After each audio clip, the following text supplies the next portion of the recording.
주님, 오늘도 주님의 제자들이 함께 모여 주님께 예배드립니다. 더 이상 이 예배가 모였다 흩어지는 것으로만 인식하지 않도록 도와주시고, 이 시간에 우리가 모여 무엇을 하든지 그리고 끝나고도 어떻게 살아가든지 그 모든 것을 통해 주님의 이름을 높여드리기 원합니다. 주님은 늘 우리를 인격적으로 만나주시는데 우리는 주님을 습관적으로 예배드리고 있진 않은지 이 시간 우리를 점검하여 주시고, 또 아버지께서 찾으시는 그 진정한 영과 진리로 드리는 예배드리는 참된 예배자가 되도록 인도하여 주시옵소서. 이 시간 주님의 말씀을 듣고자 합니다. 성령께서 우리 모두를 그 진리 가운데로 인도하여 주셔서 말씀이 가져다 주시는 진정한 자유를 경험하게 하옵소서. 감사드리며 예수님 이름으로 기도합니다. 아멘. 자, 우리 앞뒤 좌우로 한번 샬롬 하면서 반갑게 인사 한번 나누세요. 너무 짧구나. 샬롬 그리가 하여튼 무슨 의미인지는 아시죠? 서로 축복하는 의미입니다. 자, 오늘은 그 믿음의 시대라는 제목으로 제가 요한복음 말씀을 전합니다.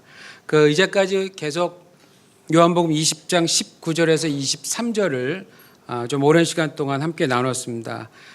그 말씀은 십자가에서 죽으시고 부활하신 예수님께서 자신의 제자들에게 직접 가셔서 하셨던 말씀이에요. 직접 찾아가셔서.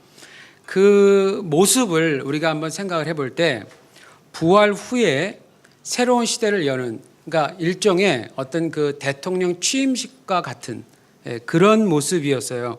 사실은 예수님께서 샬롬을 강조하셨다든지 성령을 받으라 하시면서 숨을 내쉬셨던 그런 장면들, 이런 장면들은 사실은 새롭게 선출된, 마치 새롭게 선출된 그 지도자가 국민들에게 어떤 새로운 미래를 위해 자신의 어떤 의지를 표명하는 그런 것 같은 장면들이었습니다. 부활하신 예수님, 죽으셨다가 다시 살아나신 분이세요. 이분이 새 창조, 즉 새로운 시대를 이끌어 가시는 우리의 왕이시다라고 하는 겁니다. 그분은 누구의 죄라 할지라도, 어떤 사람의 죄라 할지라도 사하여 주시는 구세주이시면서 동시에 그 죄의 결과인 죽음을 이기신 주님이십니다. 주님. 그러니까 그토록 위대한 왕이 다른 유대인들이 무서워서 꽁꽁 숨어 있었던, 몇몇 안 됐어요.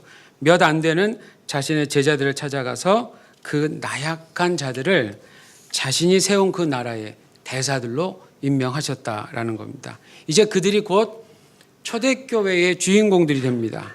그들은 이제 주님께서 보내시는 곳에 가서 죄사함에 대한 복음의 내용을 구체적으로 전하고요. 그로 인해서 많은 사람들, 정말 많은 사람들로 하여금 하나님 나라의 백성이 되게 하는 일에 귀하게 쓰임을 받을 겁니다. 그래서 그러한 임무를 특권과 책임으로 지닌 한 지역의 교회로 임명을 받은 거예요.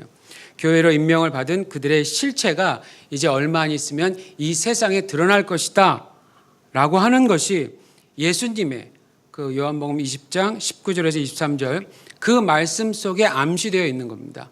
그러니까 사실은 앞으로 나타나게 될 교회의 청사진을 보여주신 거나 마찬가지예요. 자, 그런데 이러한 엄청난 미래를 암시하는 중요한 시간인데 어떤 이유에서였는지 모르지만 한 명의 제자가 그 자리에 없었죠. 오늘 보는 본문 24절부터 나옵니다. 그 자리에 없었던 한 명의 이름이 나옵니다. 디두모라 하는 도마, 이렇게 나와요. 디두모는 헬라어라고 그러고요. 도마는 그 당시 아람어라 그랬대요. 아람어. 주로 그 당시에는 이제 헬라어, 고대 그리스어가 많이 쓰이긴 했지만 그래도 지역마다 그 쓰는 언어들은 있었어요. 그 중에 하나가 아람어였다고 합니다. 그래서 도마는 아람어라고 하는데, 자, 도마가 다른 제자들이 있는 곳에 왔을 때는 예수님은 이미 어디론가 가시고 없으셨어요. 그래서 도마를 본 다른 제자들이 보자마자 이야기합니다. 우리가 주를 보았다. 부활하신 주님을 보지 못했던 도마를 보자마자 해줄 수 있는 얘기가 뭐겠습니까? 그거밖에 없겠죠. 그게 다였겠죠. 본 것을 말하지 않을 이유도 없었고요. 그리고 무엇보다 다른 사람을 본 게 아니에요. 다른 걸 본 게 아닙니다. 자신들이 그토록 따랐던, 모든 걸 다 버리고 따랐던 그 예수님을 다시 만난 거예요. 그러니까 도마에게 이 말을 했을 때 여러분, 그들이 어떤 표정이나 감정으로 말을 했을까요? 아마도 너무 기뻐서 흥분한 모습이었을 것 같아요. 도마 한 사람만 못 봤는데 다른 사람들 보았고, 그걸 막 자랑하다 보니까 서로 막 이런저런 얘기하지 않았을까요? 막 그냥 중구난방 그렇게 얘기를 했는데 정말 이렇게 흥분되고 좋은 분위기였을 것 같은데 아쉽게도 도마만 그들의 기쁨에 동참할 수가 없었습니다. 보지 못했으니까. 그래서 25절을 보십시오. 도마가 굉장히 회의적으로 말해요. 마치 비꼬는 것 같은 뉘앙스로 말합니다. 근데 이 구절 때문에 사실은요, 많은 사람들이 도마에게 별명 붙여졌죠. 아시죠? 의심 많은 도마. 자, 저는 그게 아니라는 거 오늘 입증을 해버리겠습니다. 솔직히 말하면 여러분, 우리가 도마의 입장이라면 어떻게 했을까요? 우리가 도마의 입장이라면. 그리고 솔직히 다른 제자들도 그래요.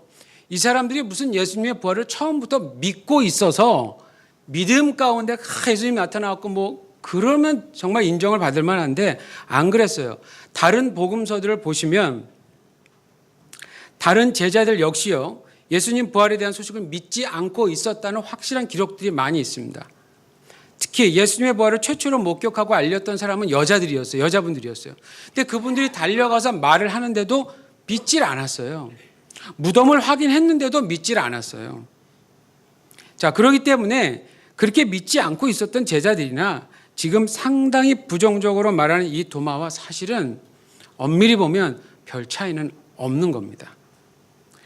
그렇기 때문에 더 이상 도마만 의심 많은 사람이라고 여러분 그렇게 판단하지 마십시오. 예, 참 억울하실 거예요. 여기서 중요한 문제가 하나 있어요. 그런데 그거를 따지려는 게 아니라 사실 이 도마의 고백 자체에 심각한 문제점이 있어요. 뭐냐면 이건 단순히 의심에 대한 문제가 아니에요. 이대로 가면 이거는 분명히 불신에 대한 문제가 되기 때문에 심각한 문제인 겁니다. 물론 의심도 일종의 불신이라고 말할 수 있어요. 그러나 우리가 궁금하면 질문은 가질 수 있잖아요. 그러나 이건 지금 그렇지 않아요. 25절에서 도마가 말한 표현을 처음부터 끝까지를 자세히 보시면 이건 의심 이상이에요. 단순한 의심 이상입니다.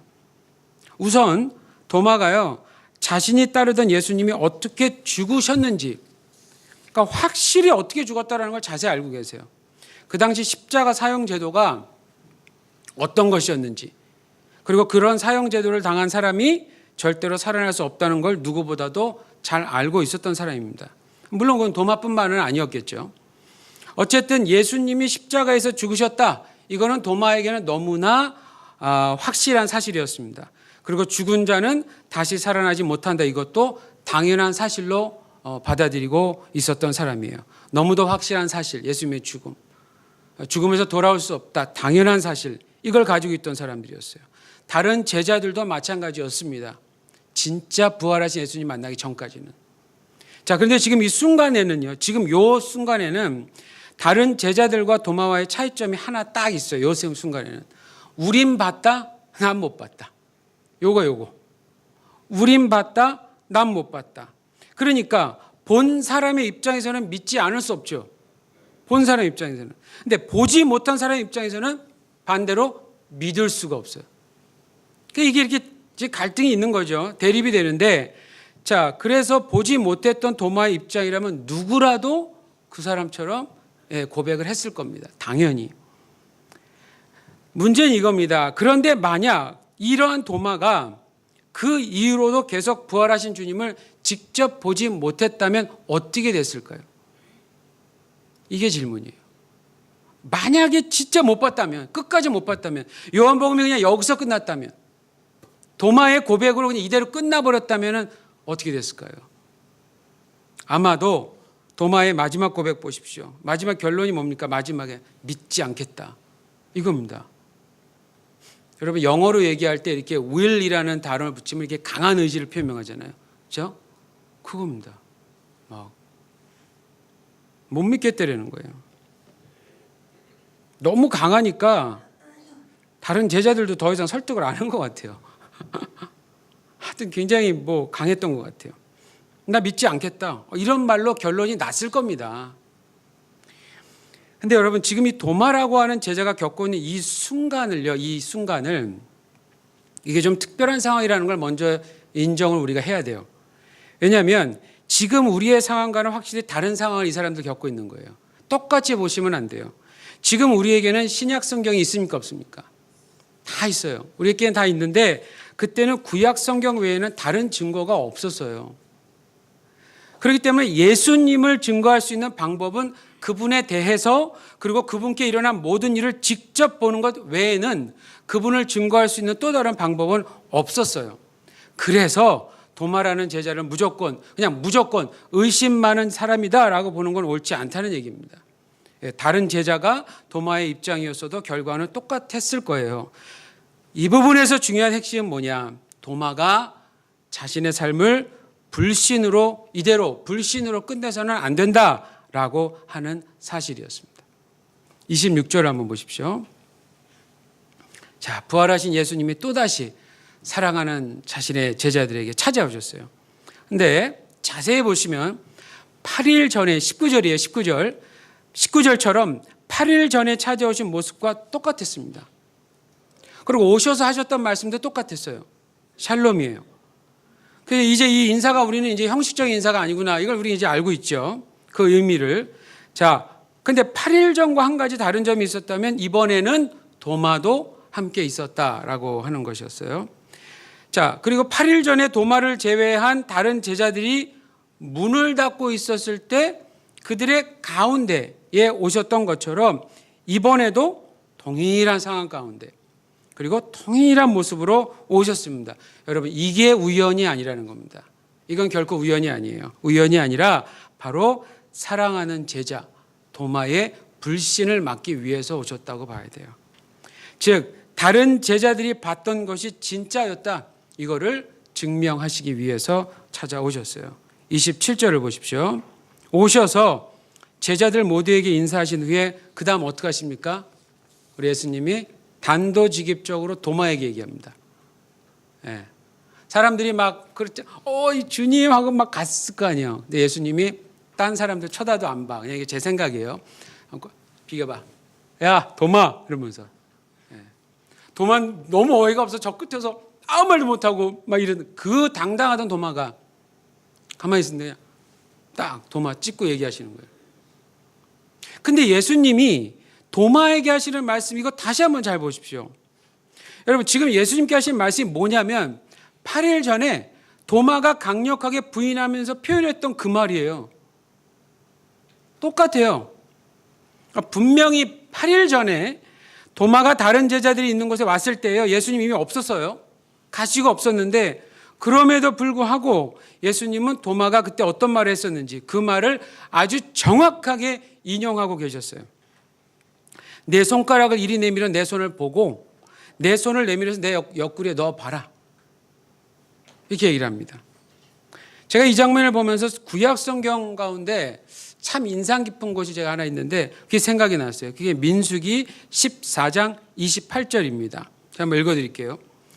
그들에게 민수기 14장 28절 그들에게 이르기를 여호와의 말씀에 나의 삶을 가리켜 맹세하노라. 너희 말이 내 귀에 들린 대로 내가 너희에게 행하리라.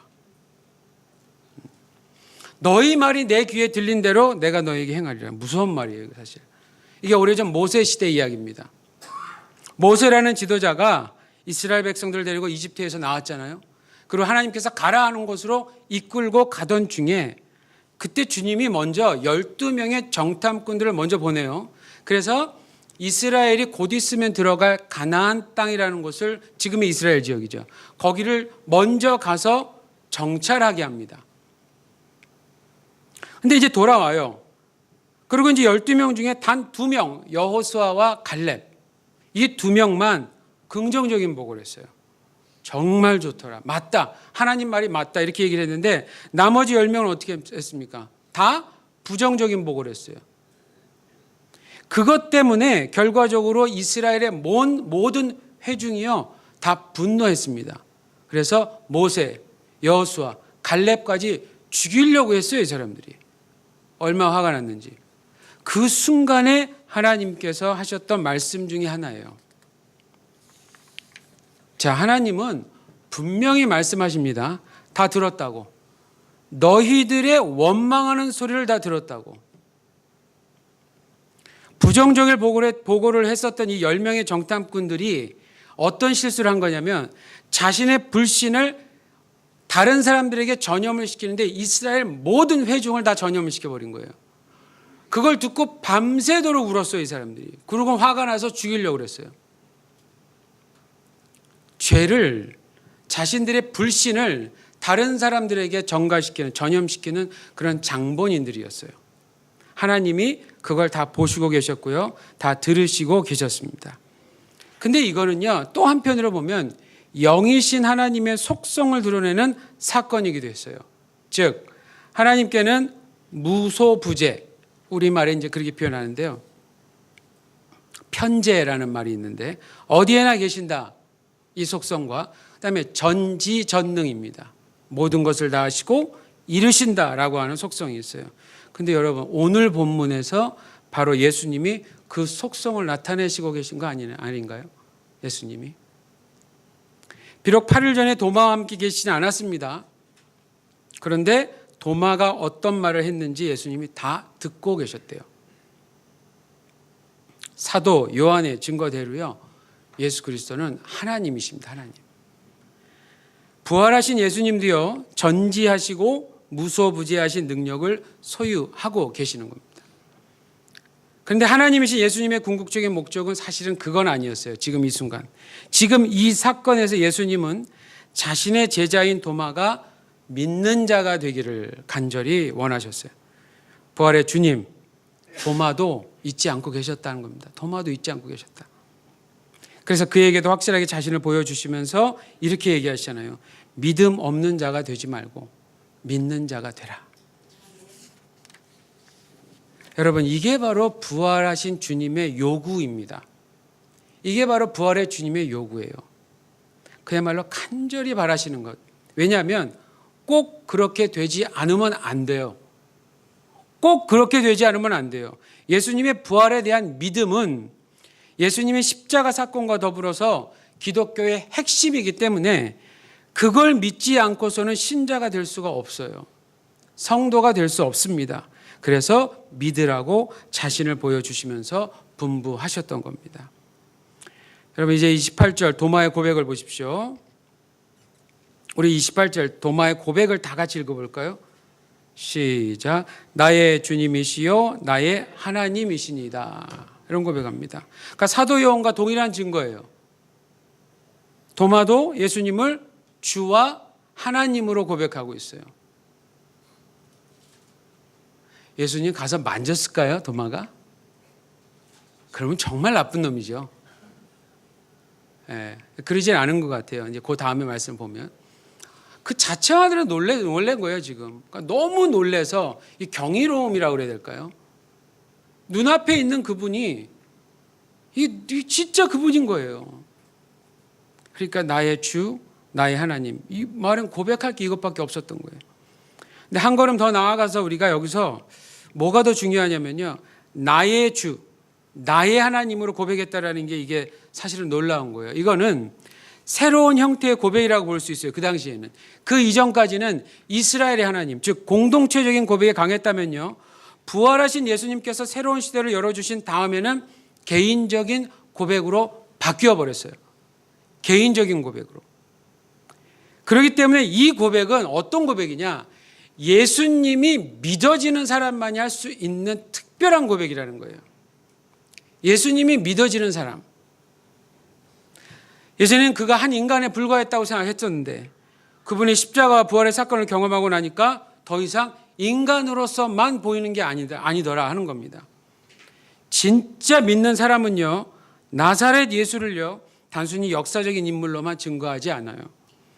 자신의 주님, 자신의 하나님으로서 증거할 수밖에 없게 됩니다. 도마는요, 부활의 주님을 직접 본 후에 드디어 도마도 이 고백을 하게 된 거예요. 다행이잖아요. 참 다행이에요. 이제 마지막 29절을 보십시오. 예수님께서 결론적으로 두 가지를 얘기하는 겁니다. 하나는 너는 나를 보아서 믿었다라는 부분과 또 하나는 보지 못하고 믿는 자들도 있다. 이 두 가지예요. 여기서 우리가 좀 오해하지 말아야 될 게 있는데 지금 예수님은 단순히 보지 않고 믿는 자들이, 보지 않고 믿은 모든 자들이 보고 믿는 자들보다 더 복되다라고 비교하려고 하는 게 아니에요, 의도가. 그러니까 이걸 잘못하면은 그러니까 보지 않고 믿으라고. 여러분, 믿음은 애당초 보지 않고 믿는 거예요. 아니, 믿는 게, 보는 걸 믿는 게 뭐가 믿음이에요? 그 말이 안 되잖아요. 도마보다 저렇게 더 잘해야 된다, 막 이런 식으로. 지금 그거 얘기하려는 게 아니에요. 지금 도마를 자꾸 이렇게 예수님이 코너로 몰아가시는 것 같이 느껴지지만 그 의도가 아니라는 거예요, 지금 예수님은. 이 본문에 나오는 제자들은 제가 아까 말씀드린 것처럼요, 분명히 예수님의 부활하신 그 모습을 봤어야 했던 사람들이었어요. 예수님은 첫 제자들에게만은요, 반드시 자신의 부활 후의 모습을 보여주실 필요가 있으셨어요. 왜냐하면 죽으시기 전에 부활하실 것을 여러 번 약속도 하셨고, 그리고 그때는 아직 뭐가 없다고 그랬죠? 신약성이 없어요. 아직 시작도 안 되던 시기였어요, 이때는. 그렇기 때문에 예수님의 부활이 참이다라는 거는요, 누군가는 직접 보고 확인했었어야 됐어요. 그런데 여기 또 하나의 암시가 뭐냐면, 그러나 곧 보거나 만질 수 있는 증거를 얻지 못할 때가 옵니다. 왜냐? 예수님께서는 육신적인 감각의 영역을 초월해서 아버지께로 돌아가는 일, 즉 승천을 반드시 이루시기 때문에 그래요. 그럼에도 불구하고 예수님은 믿음의 눈에는 여전히 보이게 될 것이다 라고 그거를 이야기하는 겁니다. 바로 성령께서 예수님의 부활을 직접 목격한 사람들의 생생한 증언을 사용하셔서 사람들의 마음에 믿음을 부어주시는 일들이 곳곳에서 생겨나기 때문에 그런 거예요. 즉, 이 말씀은 예수님의 부활을 직접 보지 않고도 믿을 수 있는 복된 자들이, 행복한 자들이 생겨나게 된다는 미래적인 암시고요, 결론적인 얘기입니다. 그들이 누굽니까, 여러분? 우리죠. 바로 첫 제자들에 의해서 증거를 받고 예수님을 믿어서 그분의 제자가 된 모든 자들을 얘기를 하는 거예요.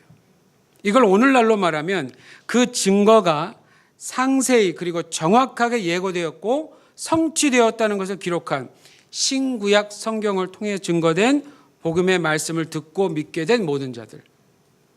우리들이에요, 우리들. 의미하는 겁니다. 성도님 여러분, 왜 우리 성도라고 하는 사람들이 지금 예수님을 믿고 살아가고 있는지를 알고 계시는지요? 그게 바로 이 약속 때문에 그런 거예요. 바로 이 약속. 도마보다 더 잘나서가 아니에요. 첫 제자들에게 보여주신 부활하신 예수님의 그 실체예요, 실체. 실체가 기록된 말씀과 살아서 역사하시는 성령님으로 그때와 동일하게 증거되기 때문에 그래요.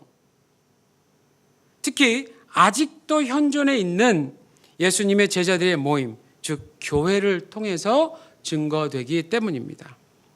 사도 베드로가 이거와 관련돼서 의미 있는 이야기를 했어요. 사도 베드로 전서 1장 8절에서 9절인데 제가 한번 읽어드릴게요. 예수를 너희가 보지 못하였으나 사랑하는도다. 이제도 보지 못하나 믿고 말할 수 없는 영광스러운 즐거움으로 기뻐하니 믿음의 결국 곧 영혼의 구원을 받음이라. 이게 이제 초대교회가 탄생하고 어느 정도 지나고 난 후에요. 고난을 받고 있는 성도들에게, 곳곳에 있는 성도들에게 베드로가 했던 말인데, 예수를 너희가 보지 못하였으나 사랑한다. 이제도 보지 못하나 믿는다. 말할 수 없는 영광스러운 즐거움으로 기뻐한다. 춤춘다는 얘기예요. 왜냐하면 믿음의 결국 곧 영혼의 구원을 받았기 때문이다. 이 얘기를 하는 겁니다. 그러니까 결국 뭐냐면 우리한테는 어떤 힘이 있는 거냐? 보지 못하는데 보는 것처럼 기뻐할 수 있는 힘이 있다라는 거예요, 여러분, 우리한테. 이거는 오직 신자, 성도, 예수님의 제자만이 누릴 수 있는 하나님의 은혜다라고 이야기하는 겁니다. 우린 분명 예수님을 눈으로 직접 보진 못했습니다. 그러나 분명히 우리에게 믿음의 눈을 주셔서 보는 것 이상으로 그분을 느끼면서 살아가고 있는 거예요. 도마의 믿음의 고백이 내 고백이 된 사람들이 갖는 어떤 초월적인 상태를 확실히 경험하고 있는 겁니다. 이 자리에 계신 모든 분들께 제가 결론적으로 말씀드립니다. 그렇기 때문에 여러분, 믿음의 시대가 이미 시작된 것입니다. 믿음의 시대. 보아서 믿는 시대는 종료되었어요. 대신 보지 않고도 믿을 수 있는 시대가 이미 시작되었습니다. 사도 바울이 로마서 8장 24절에서 아까 제가 간단히 표현해 봤었는데, 로마서 8장 24절에서 이런 말을 했어요. 우리가 소망으로 구원을 얻었음에 보이는 소망이 아니니 보는 걸 누가 바라리요.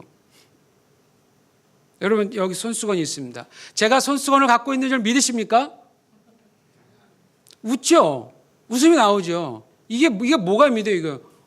저 바보 아니야? 속으로 이러셔야 돼요. 저걸 무슨 믿음이라고 지금 얘기를 하고 있어? 그건 믿는 게 아니에요. 그냥 보고 아는 거지. 바울의 설명처럼요, 여러분, 믿음이라고 하는 단어에는요, 전제가 있어요. 보이지 않는 것에 소망을 둔다라는 전제가 있어요. 눈앞에 보이면 그냥 소유하면 돼요. 그러나 아직 보이지 않는 거는 믿어야 돼요. 보이지 않는 소망이 확실히 나타나게 될 것이라는 약속이 전제되어 있어요. 그래서 우리는 믿을 수 있는 겁니다. 여러분, 오늘 본문에서요, 예수님이 8일 전에 도마가 했던 말을 그대로 인용하셨다는 부분이 있잖아요. 이거 꼭 기억하셔야 됩니다. 이게 뭐냐면 부활의 주님이 분명히 살아계신 분이고요, 지금 우리와 함께 계신다는 사실을 입증한 사건이기 때문에 그래요. 이렇게까지 예수님이 자기를 보여주셨는데 믿지 못하겠다, 그건 아직 못 믿는 거예요, 여러분. 그건 못 믿는 거예요. 십자가는 이해가 가는데 부활의 주님은 못 믿겠다, 그건 아직 못 믿는 거예요. 그건 아직 구원과는 좀 멀리 있는 거예요. 보지 못한다고 해서, 우리한테 지금 안 보인다고 해서 없는 것이 아닙니다. 여러분, 이걸 꼭 기억하셔야 돼요. 안 보인다고 해서 무조건 없다? 아니에요. 이 세상에 보이지 않고도 느낄 수 있는 것들은 얼마든지 있어요. 얼마든지. 예수님은 분명히 자신의 제자들과 함께 있었고요, 그리고 그들에게로 다시 오신다는 약속을 여러 차례 하셨습니다. 그래서 믿음의 눈을 소유하신 분들은 바로 그 약속들이 믿어지기 때문에 오늘도 예수님을 나의 그리스도, 나의 구세주, 나의 주님으로 고백하면서 살아가고 있는 아주 복된 자들인 것이다 라고 예수님이 오늘도 성도를 그렇게 정의하고 계시는 겁니다. 그러니 신세 타령하는 성도가 있어서 제일 불쌍한 거예요. 그렇죠? 제 말이 틀려요? 맞는데 맞다 얘기하기 힘들죠. 진짜 그런 거예요. 말씀이 믿어진다면 어떤 상황이라도 우리는 신세 타령하면 안 돼요. 절대로. 성경은 우리 성도에 대한 정의로 가득 차 있다니까요. 근데 이런 부분은 정말 기가 막힌 부분인 거예요. 믿음이 소유가 되면 어떻게 변화될 것인가? 보지 않고도 안 보이는 게 문제가 안 되는 거예요. 오히려 보면서 살아가는 사람들보다 더 풍성하고 기쁜 마음으로 그야말로 샬롬을 누리면서 살아갈 수 있다라는 것을 얘기하는 겁니다. 이게 성도면 그런 사람한테 정말 매혹을 느끼지 않을까요? 매력적이지 않을까요? 여러분, 오늘날은 기억하십시오. 믿음의 시대입니다. 믿음의 시대예요. 절대로 무엇을 증명해 보십시오. 물론 너무 답답해서 가끔 그럴 수는 있죠. 우리가 인간이니까. 그럼에도 불구하고 여전히 믿음이 이깁니다, 여러분. 네. 너무 애타하는 것 같고 힘들어하는 것 같아서 가끔 하나님이 보여주실 때 있죠. 그렇죠? 성경에도 몇몇 사람들이 그런 분들이 있었잖아요. 하나님을 3번이나 막 시험한 사람도 있었고, 또 모세 같은 사람은 막 그렇게 안 간다 나중에 하나님 화를 내요. 우리 하나님 그렇게 점잖은 하나님이 그렇게 화를 냅니다. 이런 모습들. 그러나 성경 전체가 계속해서 말하는 건 뭐냐? 바로 믿음이 이긴다라고 하는 겁니다. 저는 이 자리에 계신 모든 분들이 이 믿음을 가지고 보이지 않는 예수님을 믿게 되시기를 간절히 바랍니다. 그래서 이미 믿음을 소유하고 계신 분들처럼, 아니 오늘 예수님이 정의해 주신 것처럼 보지 못하고도 믿어지는 복된 자들이 되시기를 간절히 축복합니다. 아멘. 기도하겠습니다. 주님, 우리가 도마였습니다. 이전에는 우리도 도마처럼 그런 부정적인 고백을 했었습니다. 그러나 지금은 다릅니다. 눈으로 보지 못한다고 해서 예수님이 없다라고 말하는 것이 불가능하게 되었습니다. 성령께서 믿음의 눈을 주셔서 기록된 모든 말씀이 사실임이 믿어지기 때문입니다. 우리에게 믿음을 부어주신 주님께 다시 한번 감사드리며 오직 믿음으로 살아가도록 도와주시옵소서. 그리고 아직 이 믿음의 실체를 알지 못하는 분들이 혹 계시다면 성령께서 그들의 마음을 열어주시고 우리들에게 해주셨던 것처럼 믿음의 눈을 허락해 주시옵소서. 그래서 십자가에서 죽으시고 부활하신 예수 그리스도의 실체를 깨닫게 해 주시옵소서. 감사드리며 예수님 이름으로 기도합니다. 아멘. 우리 다